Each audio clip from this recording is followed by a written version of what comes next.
When it comes to feeding your garden, compost and worm castings are two of the most trusted natural amendments out there. But which one is truly better? That's the question I set out to answer in my own garden. After using both over multiple growing seasons, I discovered that while each has its strengths, they serve different roles depending on what your soil and plants need. In this video, I'll walk you through how compost and vermicast compare, how they impact seedlings, root development, and harvest size, and why you might want to use both in your soil strategy. Let's start with compost, the gardener's black gold. It's made from decomposed organic matter like kitchen scraps, leaves, straw, and grass clippings. After weeks or months of microbial activity, what's left is a crumbly, earthy-smelling substance rich in nutrients and beneficial organisms. Compost improves soil texture dramatically. It aerates compacted clay, helps sandy soil retain moisture, and introduces billions of microbes that kickstart soil health. When I first started gardening, compost was my go-to solution for everything: poor soil, slow-growing plants, even pest issues. It adds organic matter, improves drainage, and feeds both plants and the underground life they rely on. But then, I tried worm castings, or vermicast, and everything changed. Worm castings are the end product of organic material digested by composting worms like Eisenia fetida, also known as red wigglers. The result is this ultra-fine, nutrient-dense material that's often described as, well, compost on steroids. Unlike standard compost, vermicast contains highly bioavailable nutrients, meaning your plants can access them immediately without waiting for further decomposition. When I started incorporating worm castings into my seedling mixes and transplant holes, I noticed something amazing: faster germination, stronger root systems, and visibly healthier leaves, even without adding additional fertilizer. So how do they compare side by side? Alright, let's talk about nutrient density for a moment. You see, while compost has a broad range of macro and micronutrients, they aren't always immediately available to plants. Compost, by its nature, is a slow-release option.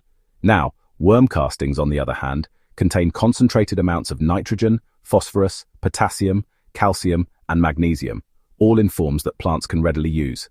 Plus, worm castings are full of humic acids and enzymes that support root development and nutrient uptake. In practical terms, this means if you want a strong start for your seedlings or a mid-season boost for your plants, worm castings are a more powerful amendment to consider. However, it's worth noting that worm castings don't offer the bulk structure that compost does. One of the biggest benefits of compost is how it physically changes your soil. It can fluff up heavy clay and add some sponginess to sandy beds, which is quite beneficial. Compost also supports long-term fertility by feeding soil microbes over time, providing a sustained benefit to your garden. Now, worm castings don't add much bulk. They're really better suited as a supplement rather than a foundation. That's why I tend to use compost in larger volumes to prepare garden beds and worm castings in smaller, more targeted applications, like seedling trays or top dressing around hungry plants such as tomatoes or peppers. Cost and availability also play a significant role here. Making compost at home is relatively easy and cheap. It's a fantastic way to recycle kitchen and garden waste. All you need is a bit of time, moisture, and some know-how. Vermicomposting, on the other hand, is more specialized and slower. It requires a dedicated worm bin and careful feeding to avoid foul smells or stressed worms.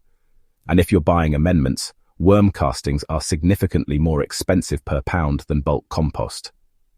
So, for most gardeners, vermicast is best used like a fertilizer, sparingly, but with excellent results. Now, here's what I found in my own garden experiments. When I used compost-only beds, my plants grew steadily and overall health was solid. But when I started planting directly into beds amended with a combination of compost and a handful of worm castings at the root zone, growth was noticeably faster, leaf color was more vibrant, and fruit production improved by about 10 to 15% in some crops, especially tomatoes and cucumbers. I also saw less transplant shock and a quicker rebound in stressed plants.